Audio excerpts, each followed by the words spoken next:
Hello, I'm excited to share with you this presentation, Protecting Children from the Global Sexual Rights Movement.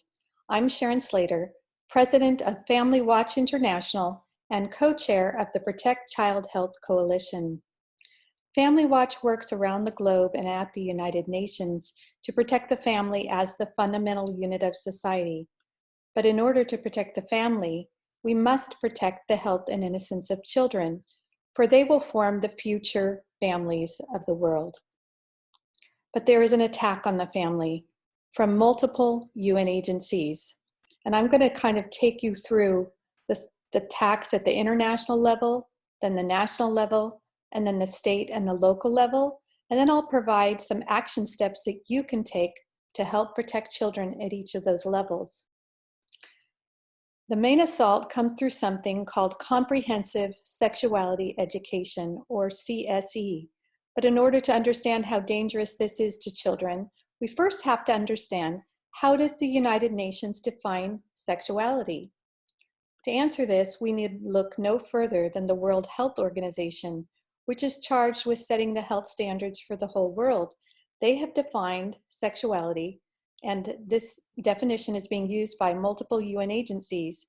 And the World Health Organization says sexuality encompasses gender identities, attitudes, pleasures, desires, fantasies, behaviors, eroticism, roles, relationships, sexual orientation. And if you think about it, if you're going to get education that's comprehensive about sexuality, then you're going to learn all about these things in depth.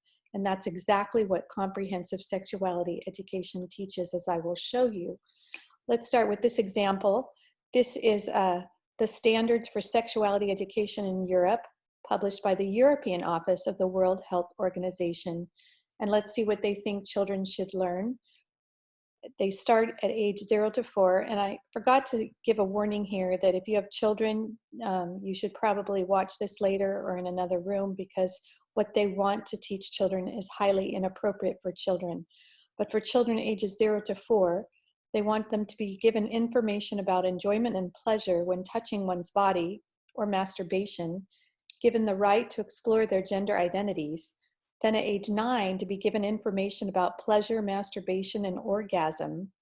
And then they send 9-year-olds to learn about their sexual rights as defined by the International Planned Parenthood Federation, also known as IPPF. And what are they going to learn from IPPF about their sexual rights, these 9-year-olds that come to Planned Parenthood? Well, this is Planned Parenthood's Young Person's Guide to the Rights, Sexuality, and Living with HIV, Healthy, Happy, and Hot. And I found this at the United Nations being distributed to children under the age of 18. And it tells youth that they have a right to sexual pleasure, and they can get sexual pleasure in multiple ways, through licking, tickling, suckling, cuddling. Just have fun, explore, and be yourself. And this is for HIV-infected youth. Then it tells them that some countries have laws that say people living with HIV must tell their sexual partners about their status before having sex, and these laws violate the rights of people living with HIV. In other words, the World Health Organization, which is charged with protecting the world's health, including the health of children, is telling children to go to Planned Parenthood, where they will be taught that they don't have to tell their sexual partners that they're infected with the HIV virus. This is what's called the human rights approach to sexuality education, where they are advancing sexual rights at the expense of sexual health. Then children could be sent to Exclaim, the Young People's Guide to Sexual Rights, an IPPF declaration. And in this, they'll learn that young people are entitled to sexual pleasure, and how to have or experience different forms of sexual pleasure is important for their health and well-being. And that sexual pleasure is an important part of being human, no matter what age. The US affiliate of International Planned Parenthood Federation endorses this book. It's called It's Perfectly Normal for 10-year-olds, and it teaches children exactly that it's perfectly normal for children or adults to be engaging in whatever sexual acts they desire. And of course, Planned Parenthood is also infiltrating the United Nations systems with their sexuality education philosophies. They were on the working group in the creation of this book, this publication called the International Technical Guidance on Sexuality Education. And it has the firepower of all these UN agencies, UNAIDS, UNFPA, UNICEF, UN Women, and of course, the World Health Organization, and the main sponsor of it was UNESCO. And what are they going to tell children that they need to learn about sexuality as the health standards for the world? Well, first of all, it redefines abstinence, saying abstinence means not just choosing not to have sex, but also it means deciding when to start having sex and with whom. It tells children that each person's decision to be sexually active should be respected at all times. In other words, teaches them to respect promiscuity and confuses them with this gender ideology. Children are asked to define gender and biological sex and describe how they are different. Then they're asked to differentiate between values that they hold and that their parents and guardians hold about sexuality. Towards what end? Again, this has the firepower of all these UN agencies, including UNICEF, which has been charged with protecting the world's children. Now, what is International Planned Parenthood Federation doing in Africa? Well, their youth arm, called Advocates for Youth, actually co-published this teacher training on comprehensive sexuality education for East and Southern African teachers. They co-published this with UNFPA and the United Nations. And just two brief examples. In this, African youth will learn that gender identity means knowing whether one is male, female, neither, or somewhere in between. Then it refers children to Planned Parenthood clinics. It says, Planned Parenthood clinics offer confidential services, and some of these services include counseling about abortion and abortion services. And there we have it, the goal of comprehensive sexuality education. It's a marketing tool of Planned Parenthood and their allies and their affiliates all throughout the world to send children to their clinics for their services. Now, the United Nations Fund for Population and Activity, UNFPA, a quick example from them. They found that it's hard to get around religious leaders and parents, so they've created a phone app that the children can download and the parents will know nothing about it. And it even has a pregnancy hotline for children that asks, ending a pregnancy, how does a termination work? And this again has the handprints of Planned Parenthood using their kind of language to describe the unborn child. It says there are two types of terminations. You simply just empty the contents of the uterus. That's what a child is, the contents of the uterus. And they can have either a surgical or a medical abortion that is performed as an operation in a clinic. There's very graphic things. I only have time for one example, but this is how they teach children about consent. And this is one of the most deceptive topics that we come across in fighting bad sex education programs, because most parents hear that and think, oh yeah, we want to teach our children consent so that they're not raped or they're not sexually abused. But this actually teaches children not to refuse sexual behavior, but to consent to sexual behavior and how to negotiate sex acts. Like, it gives them sample questions they can ask their partner. Do you like it when I do this? Is it okay if I take your shirt, your top off, your bra off, your pants? It says sex, you want to do it, exclamation. How do you ask for consent? And finally, UNICEF. Again, the agency that's charged with protecting the world's children. We started learning about this publication that was published all the way back in 1999 for pregnant adolescents and youth. And it has this really shocking annex or part of this publication that we have here in Spanish, but I have it translated in English, and it says, situations in which sexual pleasure is obtained through masturbation, sexual relations with a partner, whether heterosexual, homosexual, or bisexual, or a sexual response that is directed toward inanimate objects, animals, minors, or non-consenting persons. I can't even imagine in any context that this would be appropriate to teach children they can have sexual responses with animals or non-consenting persons. That's UNICEF. They co-published this with the Department of Families in Mexico all the way back in 1999. And just one brief example of their assault on parental rights. This is legal minimum ages for the realization of adolescent rights. And it has this quote: "For adolescents, the possibility to have access to sexual and reproductive health services without parental consent is a critical dimension of access." Again, an assault on parental rights. And then this is the last example from the United Nations. This is coming from the Office of the High Commissioner of Human Rights.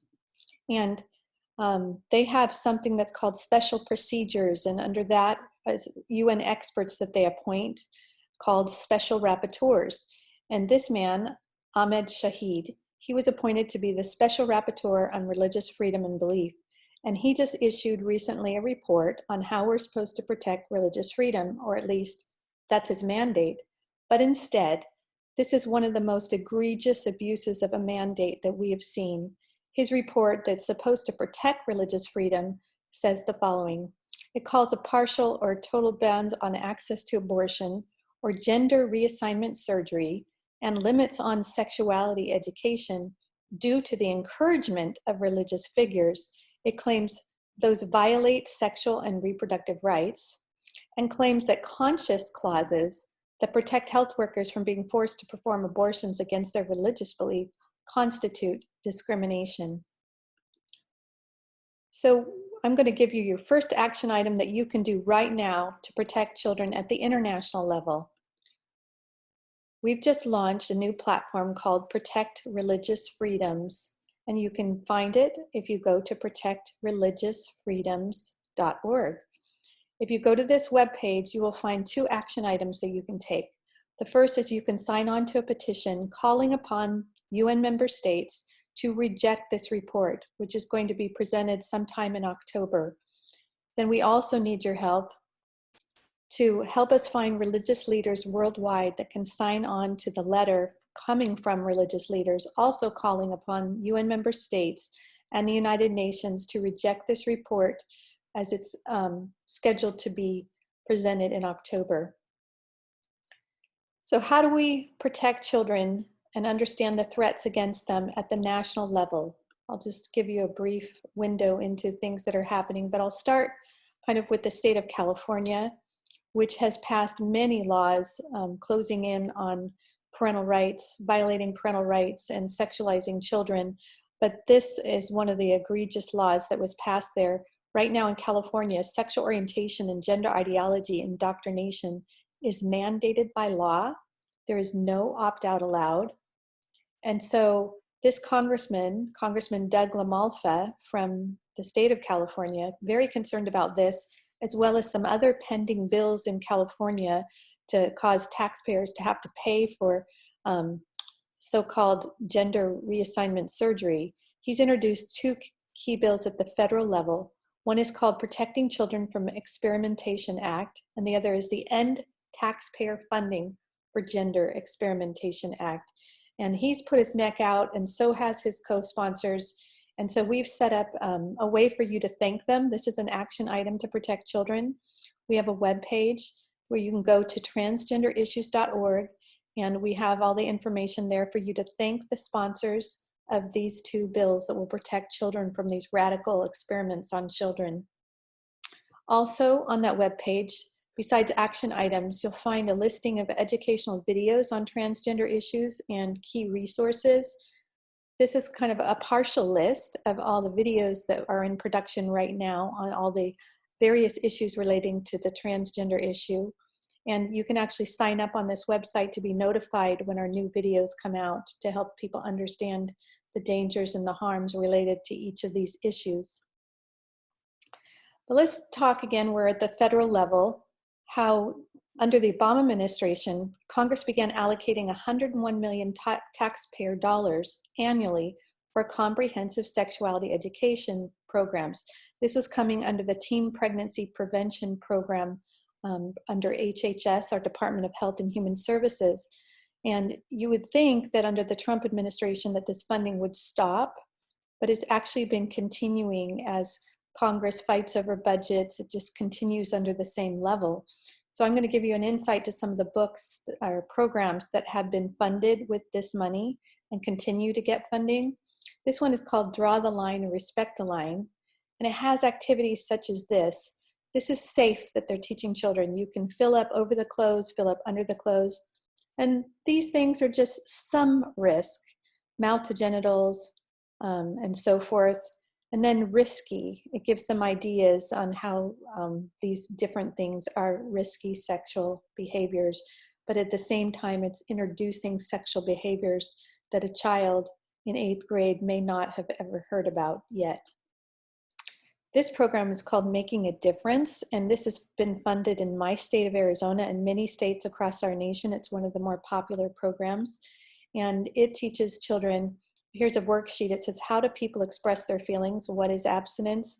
And it tries to elicit from the students. It gives this list to the teacher saying, these are different ways children could express their sexual feelings: oral sex, masturbation, anal sex, holding hands, cuddling on the couch, touching each other's genitals, saying, I like you. These are the kind of answers that the teacher can elicit. Finally, this is also one of the very popular federally funded programs called Making Proud Choices. And it has a condom lineup game where kids are supposed to have these pictures of the different steps of arousal and erection and so forth of the sex act. And they're supposed to put them in the right order. Very graphic. And it even says if the male loses his erection after putting on a condom, just continue playing and stimulating one another and relax and enjoy the fun. And this is for age 12. I think it's 12 through 14, I believe. So we've been analyzing all these programs, and we've found that they all have similar harmful elements. In fact, there are 15 typical harmful elements of comprehensive sexuality education programs. And we've created a harmful analysis tool that you can use where the harmful elements are listed down the left-hand column and there's a blank column on the right. And you can simply look at a curriculum and pull out the quotes and put them in the right corresponding harmful element and then score it to see how many elements it has. And most of the CSE programs, this is one that's been filled out for Making a Difference, have scored 15 out of 15 of the harmful elements, just like Making a Difference has. So now we're going to tell you something you can do to protect children at the state level. First of all, I'm pleased to announce that there's already a wonderful coalition called the Protect Child Health Coalition, and you can find it at protectchildhealth.org, where you can get lots of information to aid you in supporting your efforts to protect your children. And on that website, you can find what's called the United States CSE map. And you simply click on your state and you will find a profile that will list all the laws in your state regarding parental rights, sex education, age of sexual consent, and so forth. And it will also show you which programs of all these bad programs that are out there have been federally funded in your state. It's not an exhaustive list, but you'll be able to find who got those grants, how much they were for, and which programs. And then if you go also to the Stop CSE website and you click at the top, you can see there's tabs up there. One of them is called CSE Exposed. You'll get this list, and on the left-hand side of this page is a list of international CSE programs. You can click on those and get all their harm analysis and see all the quotes that we pulled out to the corresponding harmful elements. And on the right-hand side, there's a long list of US curriculum that we've seen implemented, not just through the state, the federally funded programs, but other programs that Planned Parenthood is pushing as well. Then we're very excited to release our new Defenders Toolkit, also at the stopcsc.org website. And this has multiple tools that can help parents and grandparents and concerned citizens protect children from comprehensive sexuality education. The first tool that you'll find is a Stop CSE Action Plan, which gives you a step-by-step plan for what you can do to get organized, invite others, and it links to all sorts of tools to help you along that plan. Then this PowerPoint will also be there so you can refer to it and the slides and use it and download it in any way that you wish, along with other PowerPoints that have been used by various parents or concerned citizens or even experts in other states that are fighting CSE. Our greatest tool for fighting CSE, and again, this is another action step that you can take besides going to the Defender's Toolkit and learning what you can do and starting an action plan. The first step in that action plan is actually to watch and then share the War on Children, the Comprehensive Sexuality Education Agenda. This has exposed a lot of the things that I've already talked to you about at the global level, the national and the state level, and it's easily shareable. We have a 10-minute version and a full-length 35-minute version, but this is an important tool that you can use to warn others and help them understand the dangers of CSE.